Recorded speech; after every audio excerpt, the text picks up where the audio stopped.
Good evening. Hello, how are you guys all doing today? I hope everyone is home, has had some dinner, is relaxing, and is safe and healthy. So my name is Lisa Filter. I'm with This Magic Moment Bridal Studio. I'm here with my business partner, Michelle Rathmel, and we have the amazing Fred Vero Photography. Fred Vero is here with us today to share with you a bunch of different things about photography and about your wedding photography that you probably weren't even aware of. So we did have Tracy on last week and talk about a lot of the before the scenes and before the wedding and a little bit during. And so Fred's going to come in a little bit on the behind the scenes during the wedding. And we're going to talk about more of the editing process. So you're aware of how much work goes into making your pictures absolutely perfect for you. Because I know Fred, he gives it 110% all the time. He wants you to be so happy and so thrilled because these pictures are lifetime memories and they're so important to you. So thank you, Fred, for joining us. We're so happy to have you here. Thank you for having me. Yeah. So Fred, tell us a little bit about you and how you got into photography and into the wedding business. And I know you do some other photos too. So share those too with us, please. Sure. As far as how I got into photography, I'll link it back to my dad, who was not a photographer, but probably had the best camera gear around. And we had a big family, so he was always taking pictures of us growing up. Out on the 4th of July in the front yard in front of the flag, or on Easter or Christmas in front of the fireplace. And I just kind of picked up that bug from him as I got older and got some of my own cameras. I had some friends who getting married, and they said, hey, they just wanted to save a couple of bucks. Interested in taking some wedding pictures for us? I said, yeah, sure. I'll do what I can. And got a little bit of experience with that and felt the stress of a wedding day and shooting a wedding day because when you realize at that point that there's pressure on you to capture somebody's big day, it kind of sinks in a little bit. But I just kind of did it as a hobby for a while. And then talk about what I was doing before. My first degree is actually in professional music. So while I was in college, I went to school at Berkeley in Boston. While I was in college, I had a camera with me there, and I was taking pictures of bands, friends of mine who had bands, whatever, just shooting a lot. And being in downtown Boston, there was a lot of things to be able to just go out and just get some fun shots, some things you just wouldn't expect it. You wouldn't see them around where I live right now anyhow. So getting out of college, after I got married and started taking pictures of my kids and kind of put it aside for a while and then got pulled back into it again. So I have a ball. As far as weddings go, you're not going to find a more incredible day. They're exciting. There's a lot of electricity that happens on a wedding day. It's a blast. That's an interesting way to put it. The electricity, the energy that's happening. Yeah. There's nothing else that feels like it. Nothing close. Close. Having performed on stage with different musical groups, there's an excitement there. It's a different level. You see, when I'm on stage performing, it's something I'm feeling for myself. When I'm shooting a wedding, I'm feeling it for that bride and groom. It's really exciting to see it. Yeah. So for anybody that's watching, Fred has a side gig where he plays the trumpet, and you started doing that, it sounds like, in college. And he's part of the Butler Symphony Orchestra. Lord, Butler Symphony Orchestra. And what dresses do we sell, Lisa? What's the name of those dresses? Oh,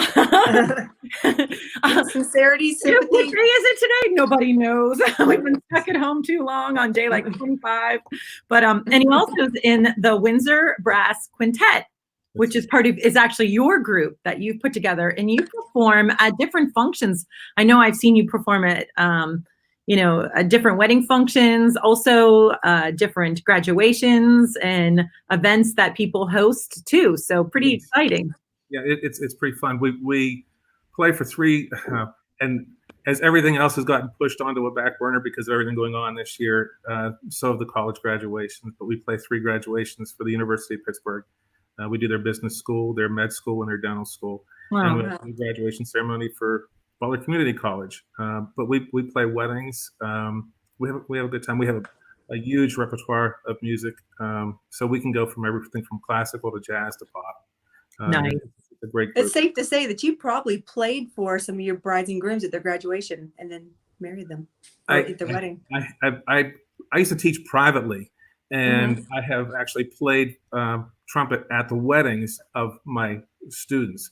I was actually shooting a wedding for a wedding that was done in Gibsonia, and the organist knew that I was photographing the wedding because the bride had told him that, we talked about it. And sure enough, he still called me up because they wanted a trumpet player, and they called me up to see if I was available to play for the wedding. And I said, Bob, I'm not available. I said, I'm going to be photographing it instead. Aww. Can't do both jobs at the same time. I know, it's hard. Your hands are already filled with all your camera equipment. That's right. So how long have you been doing wedding photography? More full time, I would say probably about 10, 14 years now. Okay. I guess it's been. Okay. Fantastic. You've seen a lot of changes in weddings, and even though I think weddings still, they pretty much stay. There's a theme about them. There's an air about them. There's that electricity about them. I don't think that really changes on weddings. So no, it doesn't. There's been the trend of the last handful of years where you saw things going from the big, more elegant venues to the barns and outdoor weddings. Outdoor weddings have just become huge, and you're seeing quite a bit more relaxed atmosphere as far as how the ceremony takes place, how the reception takes place. More of a laid back party, if you will. Okay. Whereas, and you still see the weddings in the big venues, and they're all good. There's no right or wrong. It's pure personal taste, what somebody wants to have. Yeah. So, all right. So let's talk about why we're at the weddings. And if anybody is watching and you have any questions why we are live for Fred, please put them in the comments and we will try to address them before we get off of this live session. And if not, we'll make sure that Fred gets to them and he'll get back to you, or we'll get back to you. Someone will answer your questions. So don't worry if you're too shy to ask them now. You can always put them in the comments. You can DM us, give us a phone call, anything you need. We'll put Fred's website and information in the comments below after this, but feel free to ask questions while we're going on. So Fred, what we wanted to talk a little bit about is kind of behind the scenes why you're at the wedding. You want the bride and the groom, I know, to just be enjoying themselves, and you want to be capturing those moments that are real, not, completely staged all the time. But there's a lot that goes on behind the scenes, trying to gather all the parties together. We're talking about outdoor weddings with weather conditions and lighting and getting everything set up. So just share a little bit so that these brides and grooms, when they do look for their photographer or they're at their wedding, can kind of know that this is going on behind the scenes, but they don't have to worry because their photographer is good at it, especially if they have you. You got it covered. There's a lot of things that I look for when I'm prepping for a wedding. One of the things that I think is huge, and I know one of your previous guests had talked about travel time and everything, but one of the things that I don't think she'd mentioned it. One of the things I look for is when people say, "Oh, we're getting ready at this hotel and it's 20 minutes away from the church." It's not 20 minutes. You better add 10, maybe 15 minutes on, because you've got this great big dress on, and whether you've got a limo or you're hopping in cars. So I'm always looking for my bride and groom to make sure they cushion their time a little bit, because if there's anything that's going to give you a bad shot on your day, it's going to be the look of stress on a bride's face. And I don't want her to be stressed. I want her to have the time of her life and just have an incredible day. So if they have bonus time, if I say you better add 10 minutes or 15 minutes onto that, and if they have time left over, that's great. That's icing on the cake, and they can relax a little more. Moving past that kind of look, I'm always looking for if there's criteria at a venue or a church or wherever it may be, where there's restrictions on what I'm permitted and when I'm permitted to photograph. I want to get those things resolved ahead of time. I had a bride one time, in the prep sheet, I'll ask if there's restrictions on me and of the officiant. And the bride came back to me and she said, "You're allowed to take pictures after the final benediction." And I said, "Do you realize when the final benediction is?" And she said, "No." I said, "That's the final blessing. Your officiant is telling you that I can't take any photographs when you're coming in, when your ceremony is going on." And I thought she was going to have a heart attack. I said, "Let me talk to the officiant." And I went to the rehearsal. I don't generally go to a rehearsal. I did. And I spoke with the officiant. We worked things out, and I was able to photograph the entire wedding for her. Yeah, that would have been huge after the fact that he said no and she didn't know about it, and there would have been no shots. Well, and that's the thing. But when you get into a photographer or whatever, I hate the word vendor, wedding vendor. I like to think of us all as wedding professionals, but we see a lot of weddings. I photograph a lot of weddings. You guys sell a lot of beautiful dresses. So you're talking with these people all the time. I'm seeing the day how it rolls. And so I leave myself very open for my brides to contact me, grooms as well, on things that happen. I'm not a wedding planner. I don't want to be a wedding planner. But if somebody has questions about something, please contact me because I can help you out. I can tell you this is going to happen here. They're going to do something here. And making sure things work out. And then coordinating things as well with if they have a wedding coordinator, if they have who their DJ is, if I need to contact their DJ, if they're having a videographer, lining those things up to make that's behind the scenes. Those are things that are going on that they're not necessarily in on those conversations. So I want to make sure it works good for them. Well, in your business too, you're shadowing them almost the entire day. Oh, so you're with them more than any other wedding professional, and so you really need to know the people that you're going to be dealing with, whether it's the bridal party and the family members briefly, or up to most of the wedding professionals that are there, because they need to work side by side with you for you to be able to capture the things that they want and that they deserve. Absolutely. Yes. Yep. Okay, so those are great things, and I think the nice thing is this letting brides and grooms know that there's a lot that goes into a wedding photographer than just the pictures alone.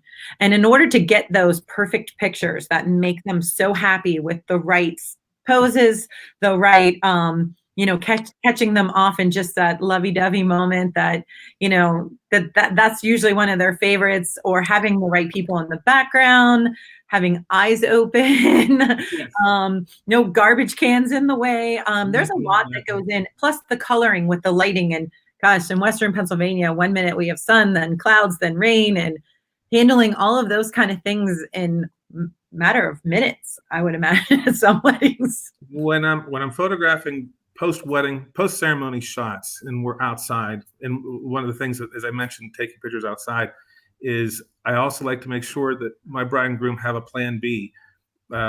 If it's raining, let's find some places, if possible, that we can be undercover. In Pittsburgh, there's a couple of places. Where I live, there's really nothing, unfortunately. And I've had a lot of brides say, "Well, how about we do this or that?" That it becomes very touchy. You want to get everything for them, and if need be, you get umbrellas, and you're taking pictures of a bridal party outside with umbrellas. But when I'm photographing those shots outside, I'm very often looking at my background of my shot as much, if not more, sometimes than the actual bride and groom. I can't change what the bride and groom look like. I don't want to change what they look like. They're gorgeous. They're it's their day and they're just beaming.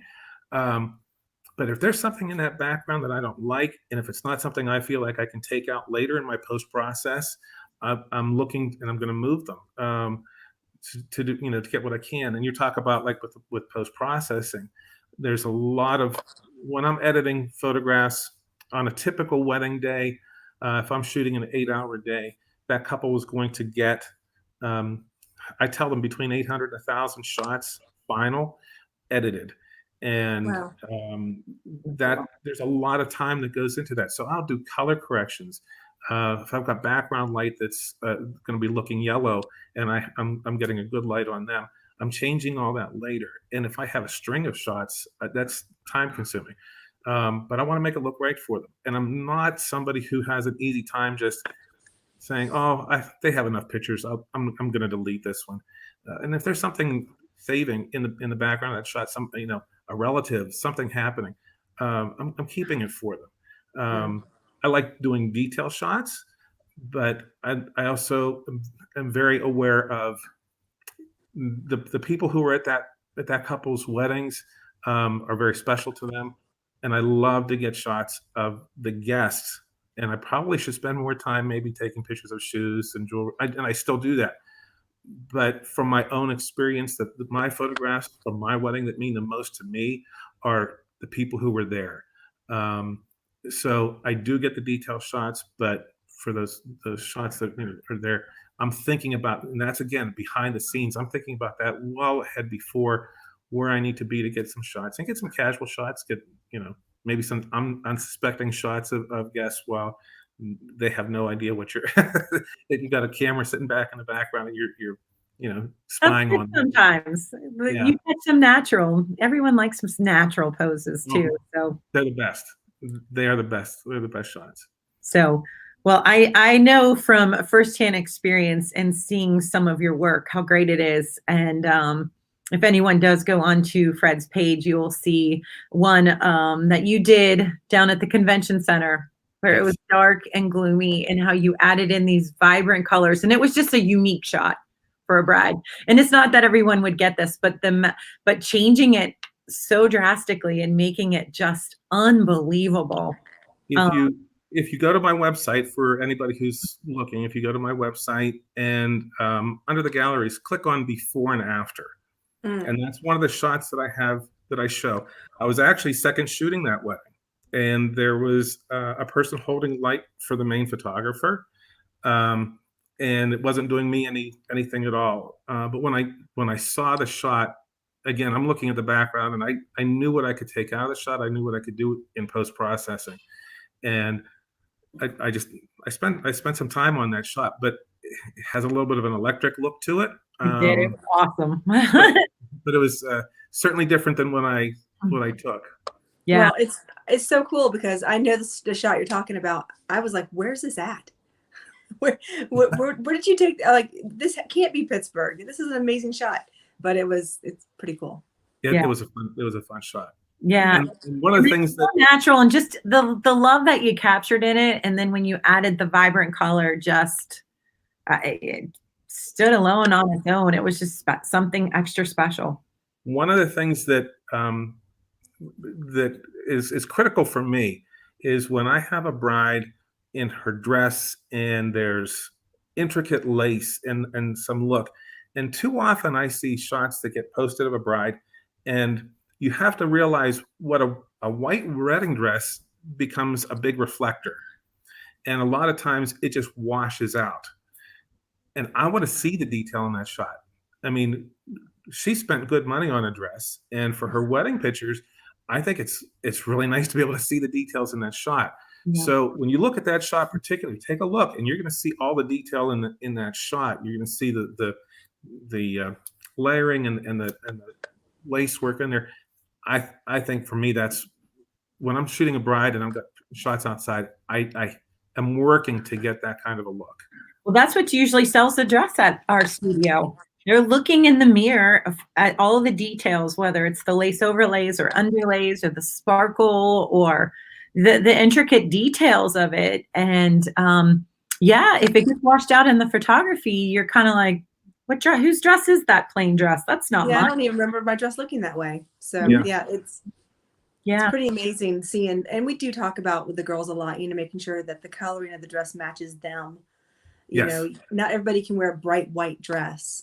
So we try to go with a little bit warmer tones for a lot of brides. And I find that, I think you told me this a while ago, they just kind of photograph a little better, the ivories and. They do. Mhm. They most certainly do. Um, a white dress, and as gorgeous as they are, it does. It acts like a large reflector.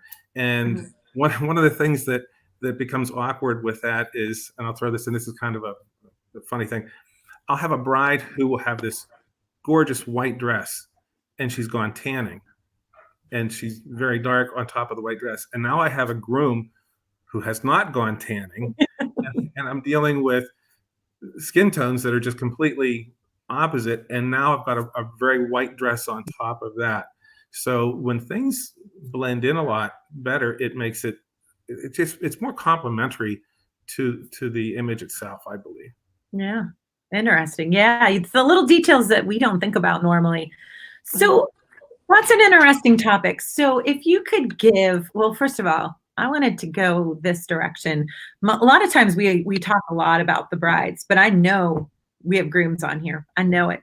So they sometimes get up in the shadows. They get their tuxes, and sometimes they're like, "Okay, honey, pick it out." Or some of them are very specific and they know what they want. But I know a lot of it does revolve around the bride, but it is the bride and groom, truthfully. So, is there some tips you can give grooms? Because we work with our brides and we give them tons of great tips, and we try to share as much expert information as we get from the wedding, from the bridal, from the dress to working with you and talking to you and meeting a lot of other wedding professionals. And so, what are some tips you could give the grooms? Because they don't get anything normally from us or from the tuxedo places, probably.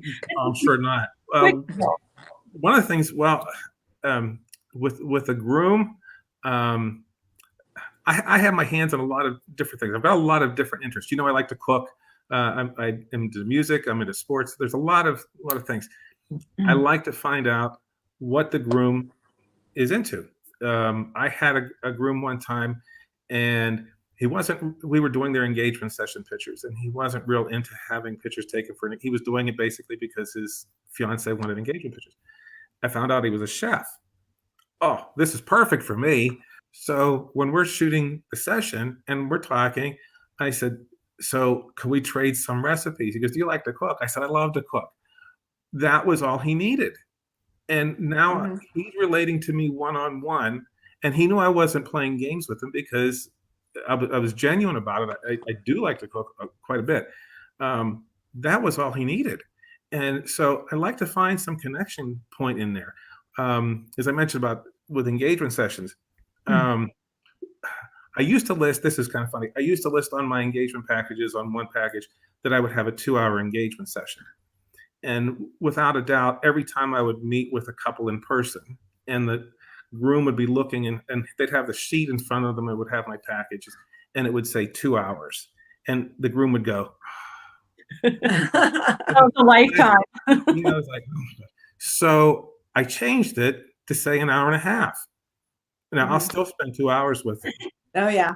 But just that reducing it visually for him to think it's only going to be an hour and a half makes him so much more comfortable.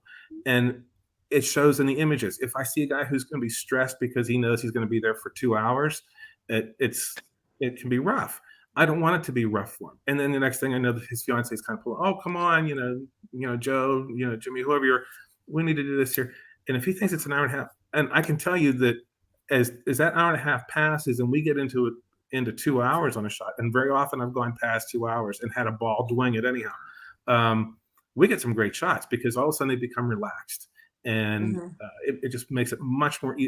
I can, like I said, being a guy, I can relate to how they're feeling, so it's much easier for them.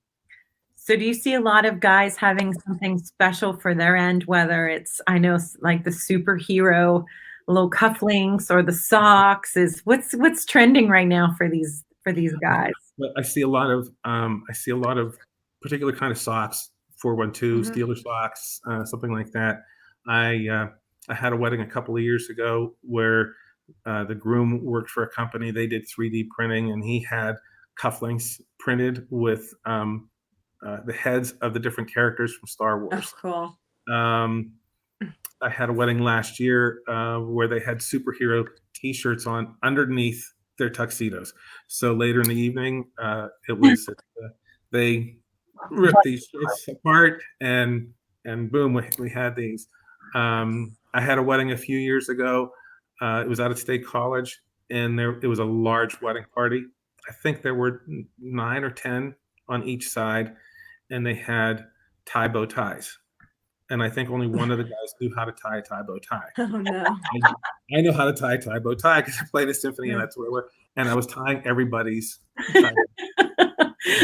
So you're there for capacities and a photographer too. Well, what it gave me was a great shot at the end of the night, because as we were finishing up, it was at the Pascarella Center at State College. I grabbed all the guys. They had cigars, drinks in their hands, and I put them out on the balcony, just standing around. I said, I want you to look like you just lost $10,000 at the track. And these guys had their bow ties down like they were Frank Sinatra and Dean Martin, and they gave me the best look. It was just this very, I thought that's what it was exactly what I wanted. So you can play with these things a little bit, and I had fun. I said, don't take those ties and put them in your pocket. You have a tie bow tie. You've got it. When you take it off, you've got to leave that thing hanging. That's the whole point of those things. Yeah. So that's what's so wonderful about you. I know you're there for the bride and for the groom, and that's super, super important because they are a couple, and that's where they come together and they join as one. And it should be a joint, reunion and union going on forward with your photos, with everything going on that day. So yes. That's fantastic. So, oh, wow. There's so much good information here. We could talk for hours. we have before. I know. He always brings us donuts and coffee. He's the best. And now that we've been watching what he's cooking for dinner during quarantine, we can't wait. He's going to have us over for dinner, hopefully. All this yummy Italian food. We were talking about the cookie table yesterday. So yeah, what's your favorite cookie on the cookie table? I have to look for it, and I'll give you a funny story about it. My favorite cookie on the cookie table is if I find a pinoli cookie. When my wife and I got married, my sisters had made, and my sister-in-law, 9,500 cookies. We had 450 guests at our wedding. They told us we got married in a school hall. Had our reception in a school hall, and we had fried chicken and rigatoni and halloumi and salad. But my sisters made all these cookies. My mom, God rest her soul, made one kind of cookie. It was a pinoli cookie, and she refused to put them on the table with all the rest of the cookies. So she walked around at my reception with a Tupperware container and gave them to her favorite relatives. She didn't want people that she didn't know having these cookies.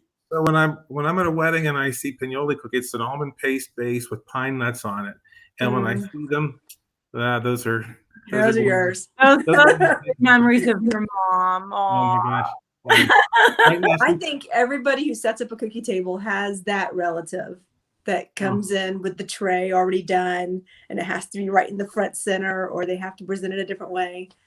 I think every wedding has that moment, right? Yes. Yeah. Yeah. It's a good memory of Mom. Yes, it is. That's special. Right now, she's looking down on me going, "What are you telling that story for?" And she's like, yeah, that was true. And next wedding, that cookie will be there. I know it will. Yes. That's cool. We have some of those moms that they've got strong wills, strong personalities. Absolutely.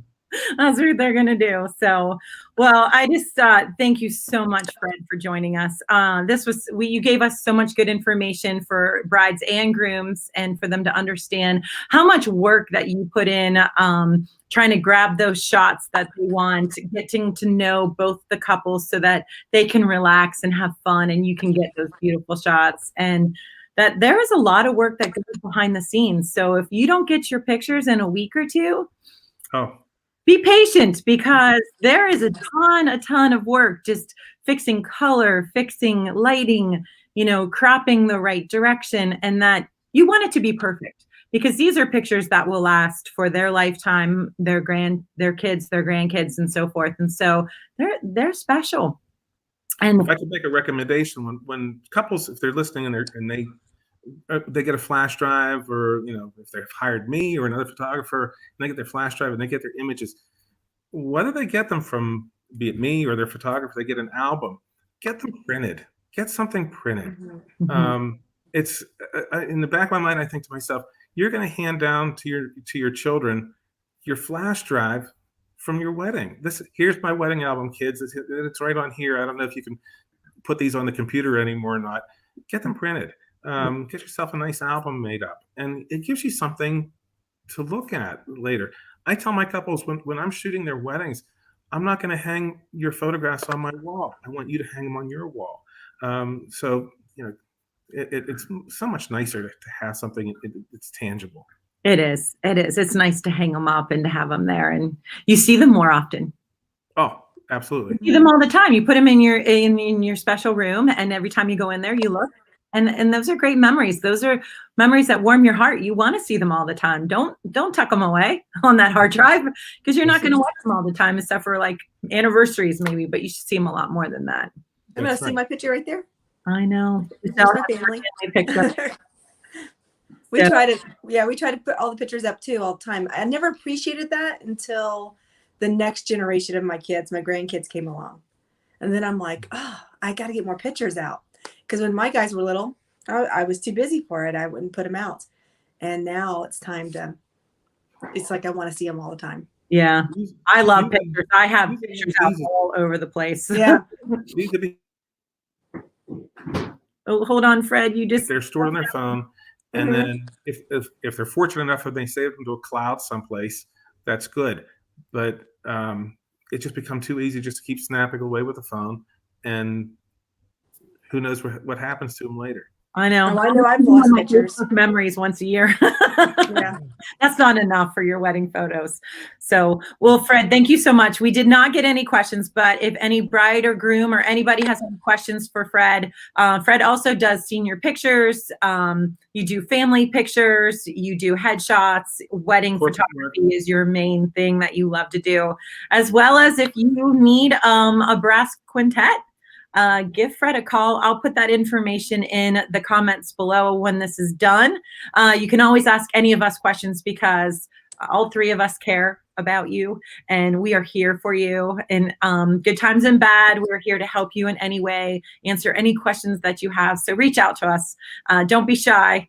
And hopefully soon we'll be able to have maybe a big donut party and some of those pinoles, because those sound really yummy. They are good. And but thank you, Fred. Thank you. Information. Thank Great you. information. It was such a joy to always be with you again. So once again, we love you all, and stay home, stay safe if you can. If you're out there in one of those jobs that you do have to go to work, thank you for serving us during this special time. We appreciate everything that everyone does for us. But if you can, stay in, stay safe, and we're here for you. All right. Yep. Goodbye, everyone. Good night. Good night.